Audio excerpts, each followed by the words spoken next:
Rabbil Alamin. Wassalatu wassalamu ala asyrafil anbiya wal mursalin Sayyidina Muhammadin wa ala alihi wa sahbihi ajma'in, wa ba'du. Assalamualaikum warahmatullahi wabarakatuh. Bahagian daripada sunnatullah di atas muka bumi ini untuk menguji kepada seluruh hamba-hambanya. Di sebalik ujian, di sebalik dugaan, ada hikmah yang dikehendaki oleh Allah Subhanahu wa Ta'ala. Imma untuk mengangkat derajat orang-orang yang beriman, imma untuk menginsafkan orang-orang yang jauh daripada kebenaran, tergelincir kepada perbuatan maksiat, atau ianya adalah merupakan satu hukuman daripada Allah Subhanahu wa Ta'ala.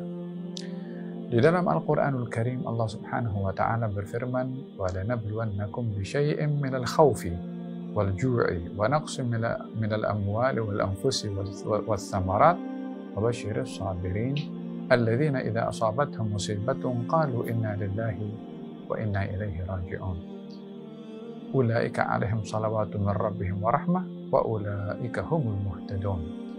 Kami Allah pasti akan menduga kepada kamu semua bisyai'in minal khauf, dengan sedikit daripada perasaan takut, kurang harta, kurang nyawa, yakni meninggal dunia, dan kurang kepada buah-buahan. Sampaikan kabar gembira kepada orang yang bersabar, yaitu mereka yang bila mana ditimpa dengan musibah, mereka mengatakan inna lillahi wa inna ilaihi raji'un. Bagi mereka salawat dari Allah, rahmat daripada Allah, dan mereka tergolong daripada orang-orang yang mendapat hidayah. Dengan demikian, dugaan, ujian terkadang membawa kebaikan, terkadang sebaliknya. Allah Subhanahu wa Ta'ala berfirman di dalam Al-Quranul Karim, Alif Lam Mim, ahasiban nasu ayyutraku ayyaqulu amanna wa hum la yuftanun wa laqad fatanna alladhina min qablihim fala ya'lamanna Allahu alladhina sadaqu wa la ya'lamanna al-kadhibin. Adakah manusia menyangka bahwasanya mereka dibiarkan untuk mengatakan kami beriman tanpa diduga, tanpa diuji, tanpa dicoba oleh Allah Subhanahu wa Ta'ala? Kami telah menduga dan menguji kepada umat-umat sebelum kamu untuk kami dapat mengetahui siapakah di antara mereka yang benar-benar dalam beriman dan siapa di antara mereka yang dusta di dalam imannya. Menyikapi wabak corona yang terjadi dan merisaukan kepada semua umat manusia di mana saja mereka berada dan merebak hampir ke semerata tempat di atas muka bumi ini. Ianya adalah memberikan kepada kita satu risalah, satu message, peringatan daripada Allah Subhanahu wa Ta'ala. Di dalam Al-Quranul Karim, Allah Subhanahu wa Ta'ala berfirman, وَمَا نُرْسِلُ بِالْآيَاتِ إِلَّا تَخْوِيفًا. Sesungguhnya kami ini tidaklah mengirimkan tanda-tanda, peringatan-peringatan, melainkan takhwifah, untuk agar supaya manusia takut kepada Allah Subhanahu wa Ta'ala. Ya, agar supaya manusia takut kepada Allah. Karena bumi ini buminya Allah. Tempat ini miliknya Allah. Pentadbir utama adalah Allah. Dan Allah ada ghairah kepada apa yang dimiliki dan dipunyai oleh Allah Subhanahu wa Ta'ala. Bila mana bumi ini dipunyai, dimiliki, dicipta oleh Allah, maka tentunya Allah berkehendak yang baik untuk bumi ini bagi penduduk dan penghuni bumi. Bila mana penghuni bumi menyalahguna daripada kekuasaannya, ekonominya, pentadbirannya, muamalahnya dengan sesama makhluk Allah, bahkan kepada seluruh al-kaun, kepada alam ini. Bila mana berlaku salah guna, maka di sini Allah Subhanahu wa Ta'ala sebagai pemilik utama kepada bumi ini akan menghantarkan pesanan-pesanan agar supaya mereka kembali kepada Allah. وَلَنُذِيقَنَّهُمْ مِنَ الْعَذَابِ الْأَدْنَى دُونَ الْعَذَابِ الْأَكْبَرِ لَعَلَّهُمْ يَرْجِعُونَ. Kami pasti akan memberikan rasa kepada mereka daripada azab yang kecil, yang sedikit, bukan azab yang besar, agar supaya mereka kembali kepada Allah Subhanahu wa Ta'ala. Walau yu'akhidullahu an-nasa bima kasabu ma taraka 'ala dhahriha min dabbah walakin yu'akhiruhum ila ajalin musamma. Kalau Allah akan menghukum kepada semua yang dilakukan oleh manusia daripada kerosakan maksiat, dan akan segera akan dihukum oleh Allah, maka akan dibinasakan seluruhnya oleh Allah Subhanahu wa taala, akan tetapi ditunda oleh Allah sampai kepada waktu dikehendaki. Terkadang Allah hantarkan sedikit saja, tidak dibinasakan disebabkan kerosakan yang dilakukan oleh manusia, disebabkan perbuatan kemungkaran yang dilakukan oleh manusia. Dihantar sedikit peringatan oleh Allah, tidak dibinasakan, dan Allah sudah pun memberikan jaminan kepada baginda Rasulullah untuk tidak menghukum umat ini secara menyeluruh dengan kebinasaan, tapi sedikit dihantarkan. Tujuannya adalah untuk manusia insaf dan kembali kepada Allah Subhanahu wa taala. Mari kita bersama-sama merenungi hikmah dan risalah di sebalik apa yang berlaku daripada penyakit atau wabak corona yang tersebar ini. Agaknya apa yang perlu kita ambil hikmah dan pengajaran dan ibrah daripada peristiwa ini? Ya, bila mana ianya dikatakan sebagai satu dugaan, ia memang dugaan dari Allah.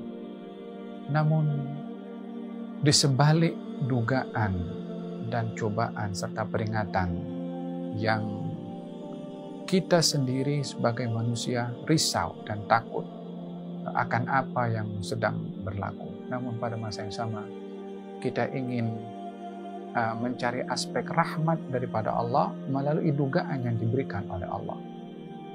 Ingin melihat sudut maha penyayangnya Allah Subhanahu wa taala kepada hambanya dengan diberikan peringatan agar supaya manusia melihat rahmatnya Allah ketika berhadapan dengan dugaan yang juga datang daripada Allah Subhanahu wa taala. Ya, Allah menginginkan kepada kita untuk tidak terlalu jauh daripada Allah. Allah berkehendak untuk kita tidak terlalu melawan kepada Allah dengan maksiat yang kita lakukan.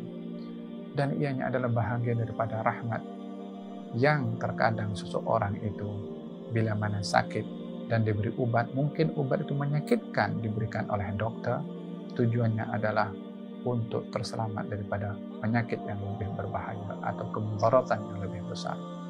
Dibagi obat, sakit rasanya, pahit rasanya, namun membawa kebaikan dan kesembuhan. Ianya adalah bahagian daripada rahmat Allah Subhanahu wa taala kepada kita dengan dihantarkan sedikit daripada peringatan berupa wabak corona ini untuk kita kembali kepada Allah Subhanahu wa taala dan tidak jauh daripada Allah Subhanahu wa taala.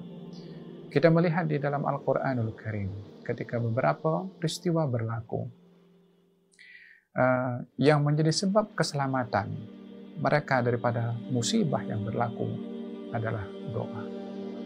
Pernah berlaku banjir di zaman baginda Rasulullah SAW yang menyelamatkan kaum muslimin waktu itu adalah doa Nabi ketika berdoa, Allahumma hawalaina wala alaina. Ya Allah, hawalaina, yakni bawalah banjir ini kepada tempat yang jauh daripada kami dan tidak menimpa kepada kami. Akhirnya banjir itu pun dipindahkan oleh Allah Subhanahu wa taala. Nabi Nuh alaihissalam ketika membawa orang-orang beriman bersama dengan beliau di Bahtera, maka yang menyelamatkan Bahtera Nabi Nuh dengan ombak yang begitu dahsyat adalah doa yang dipohonkan oleh Nabi Nuh alaihissalam. Bismillahirrahmanirrahim wa mursaha inna rabbi laghafurur rahim. Bismillahirrahmanirrahim wa mursaha inna rabbi laghafurur rahim. Doa inilah yang menjadi sebab keselamatan Nabi Nuh bersama dengan orang-orang beriman daripada bala yang menimpa pada waktu itu. Kadang-kadang ditunjukkan oleh Allah Subhanahu wa taala bala menimpa kepada seseorang untuk menginsafkan orang lain. Bukankah kita dalam kisah Qarun ketika berjalan dengan kekayaannya, dengan kesombongannya di hadapan orang-orang yang susah, orang-orang yang miskin. Kemudian ketika orang-orang miskin nampak Qarun berjalan dengan hartanya, mereka mengatakan, ya laitana utiya mithla ma utiya Qarun, andailah kita ini mendapatkan pemberian seperti mana diberikan kepada Qarun, nakkan kekayaan seperti mana yang ada kepada Qarun. Fa khasafna bihi wa bidarihi al-ardh, ketika ditenggelamkan, ditelan oleh bumi sebagai hukuman daripada Allah, dan mereka menyaksikan bagaimana harta Qarun dengan Qarunnya sekali ditelan oleh bumi, Mereka yang tadinya menginginkan seperti mana Qarun memiliki harta begitu banyak, setelah melihat hukuman Allah kepada Qarun, mereka mengatakan Allah adalah yang maha memberi rezeki, memberikan rezeki kepada siapa yang dikehendaki dan tidak memberi rezeki kepada siapa yang dikehendaki. Sudah insaf dan menerima dengan apa yang diberikan oleh Allah Subhanahu wa taala kepada mereka berupa rezeki. Setelah apa mereka insaf? Setelah melihat hukuman yang Allah tunjukkan kepada Qarun. Dengan demikian, hukuman dugaan adalah merupakan hantaran dan peringatan daripada Allah Subhanahu wa taala untuk kita kembali kepada Allah Subhanahu wa taala. Di dalam Al-Qur'anul Karim, Allah Subhanahu wa taala mengajarkan kepada kita bagaimana supaya doa yang kita pohonkan kepada Allah itu adalah doa yang terus. Di dalam hadis Nabi Muhammad SAW, beliau bersabda, tidaklah turun bala melainkan disikapi atau dihadapkan dengan doa. Yakni kalau bala dihadapkan dengan doa, mereka berdua antara doa dengan bala ya'talijan. Yakni mereka menginginkan yang satu memenangi kepada yang lain. Bermakna sebesar mana bala dugaan diberikan oleh Allah, diperlukan ketelusan dan kesungguhan doa yang menyamai besarnya itu bala. Semakin besar itu bala, dituntut kepada kita besarnya doa yang kita ingin pohonkan kepada Allah dengan ikhlas dan dengan sungguh-sungguh. Maka bila mana adanya kekuatan doa yang sungguh-sungguh seperti mana besarnya bala, maka doa akan memenangi kepada bala. Tapi bila mana doanya tidak kuat, doanya tidak khusyuk, tidak sungguh-sungguh, maka tidak dapat menyaingi akan besarnya bala yang diturunkan oleh Allah. Kalau kita melihat di dalam Al-Quran Al-Karim, Allah Subhanahu wa taala menceritakan tentang Nabi Ayyub alaihissalam, wa ayyuba idh nada rabbahu anni massani ad-durru wa anta arhamur rahim.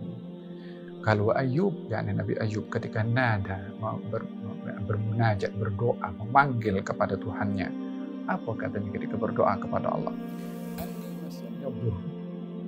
Telah menyentuh kepada aku ad-dur, bahaya, musibah. Wa anta arhamur rahimin, dan engkau ya Allah yang maha pengasih daripada seluruh yang mengasihi. Menisbahkan kepada dirinya satu keadaan yang dia tak boleh berbuat apa-apa. Menisbahkan kepada dirinya tidak lagi boleh apa yang nak dibuat. Masani al-durr, yakni bahaya, perkara yang membinasakan sudah menyentuh kepada aku. Sementara engkau adalah yang maha mengasihi daripada seluruh yang maha pengasih. Perasaan tidak ada lagi selain daripada Allah yang akan menyelamatkan, itu perlu ada kepada seseorang ketika berdoa kepada Allah. Apa yang berlaku kepada Nabi Ayyub ketika berdoa demikian? Fastajabna lahu fakashafna ma bihi min dhurrin. Dan kami terima doa Nabi Ayyub. Fakashafna bihi, dan kami angkat apa saja bahaya yang menimpa kepada Nabi Ayyub. Kita ingin mengambil hikmah daripada doa Nabi Ayyub alaihissalam yang begitu telus dan begitu ikhlas dan menunjukkan kita ini hamba yang tak ada apa-apanya, hamba yang hanya memerlukan bantuan daripada Allah. Anni massani ad-durru wa anta arhamur rahim. Fastajabna lahu, dan kami terima doa Nabi Ayyub alaihissalam. Kita bersama-sama ingin mengambil iktibar daripada risalah yang dihantarkan oleh Allah Subhanahu wa taala kepada kita untuk kita kembali kepada Allah. Kita bermunajat kepada Allah dan kita berdoa kepada Allah, merayu kepada Allah. Tiada sesiapa yang boleh menyelamatkan kita kecuali Allah, dan tiada sesiapa yang untuk kita ingin minta kecuali kepada Allah, dan tidak tempat untuk kita bersandar kecuali kepada Allah Subhanahu wa taala. Nah, kita berdoa kepada Allah Subhanahu wa taala, moga-moga Allah Subhanahu wa taala lindungi kita semua daripada wabak corona dan wabak-wabak yang lainnya. Dan Allah lindungi hati kita daripada sifat keras sehingga tidak memiliki rasa takut kepada Allah, tidak memiliki keinginan untuk insaf. Mudah-mudahan Allah jauhkan sifat itu daripada hati kita. Dan mudah-mudahan Allah Subhanahu wa taala lembutkan hati kita untuk kita insaf, untuk kita kembali kepada Allah, untuk kita bertaubat kepada Allah. untuk kita ketuk pintunya Allah Subhanahu wa Ta'ala agar supaya Allah lindungi kita semua dan lindungi umat Islam di Malaysia, dan lindungi umat Islam di mana saja mereka berada, dan lindungi umat manusia di mana saja mereka berada, apapun agamanya, apapun latar belakangnya.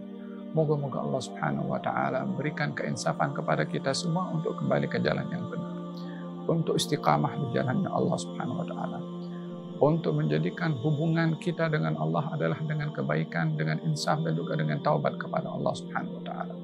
Dan kita merayu kepada Allah Subhanahu wa Ta'ala, moga-moga Allah Subhanahu wa Ta'ala angkat bala dan wabak ini daripada kita, insya Allah. Dan moga-moga dengan kesungguhan setiap kita berdoa, bermunajat kepada Allah Subhanahu wa Ta'ala, khususnya di waktu malam, menangis di hadapan Allah, menyeru, memanggil nama Allah Subhanahu wa Ta'ala dengan sungguh-sungguh dan terus. Moga-moga Allah Subhanahu wa Ta'ala dengan seruan kita akan mengangkat wabak ini, insya Allah. Dan moga-moga dengan ketelusan seperti mana telusnya doa Nabi Ayub ketika mengatakan inni massani ad-durru rabbi in wa ayyub idh nada rabbahu anni massani ad-durru wa anta arhamur rahimin. Ya Allah, qad massana ad-durra wa anta arhamur rahimin farhamna ya rabbal alamin. Ya Allah, telah kemudaratan banyak menimpa kepada kami semua, dan Engkau adalah yang Maha Pengampun, Maha Penyayang. Angkatlah wabah ini, angkatlah kemudaratan ini ya rabbal alamin. Moga-moga Allah Subhanahu wa Ta'ala lindungi kita semua. Amin ya rabbal alamin. Wassallallahu ala sayyidina Muhammadin wa ala alihi wasallam. Walhamdulillahi rabbil alamin.